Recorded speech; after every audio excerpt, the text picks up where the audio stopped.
the economy serve the common good? Economy is meant to serve the common good. Unfortunately, it doesn't do that because of various interests, whether it's political pulls, personal ambitions, independent agendas of industry. Even education and health, for example, today are industries. The nobility aspect of business and the economy itself, for which democracy is supposed to be the best model, to some extent has been vitiated and diluted. And that's why we don't see what we want to see. But I'm sure it's possible to make it happen. And for the common good to serve the human person? The common good to serve the human person. You cannot have a common good if you don't serve the individual person, because it is all of us together that makes the word common. And we have to benefit from business, and we have to benefit from finance.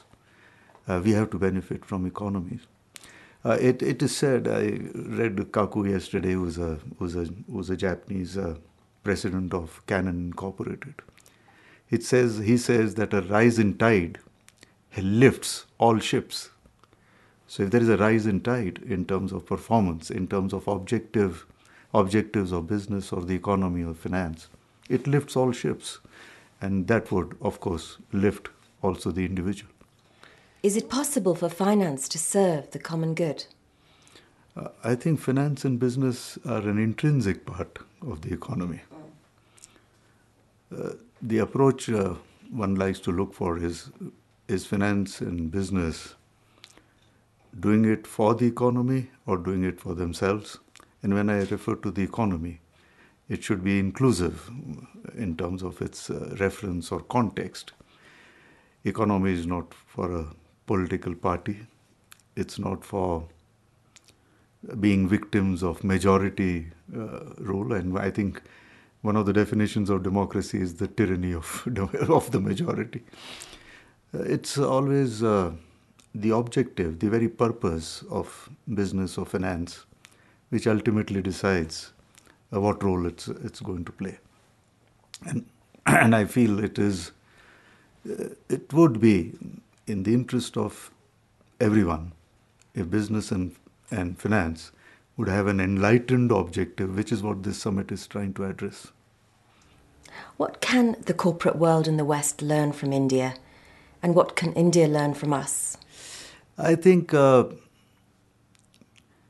what I would answer it slightly differently. I look at India having a vast scope for doing a lot of things. As you know, we are not yet a developed country. Basic amenities itself are lacking in many places. I think there is a lot of work that needs to be done, can be done in India in trying to raise the standard of living. We have come a long way, as you know, but we are still not where we ought to be after 60 years of independence. So what we really need to look at in India is, and I represent the corporate world, what the corporations can do for lifting the economy and for catering to the common good. There's a lot that can be done. Fortunately for me, I spent my entire life, working life, with the Tata Group.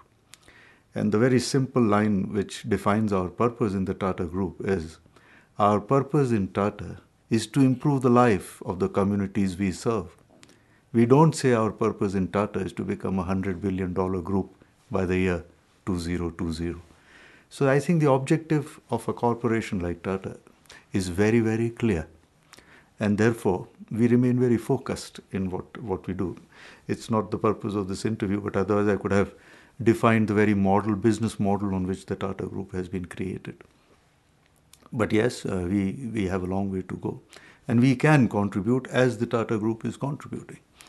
The second part of your question, what can we learn from each other? That is from the West, and what can the West learn from the East?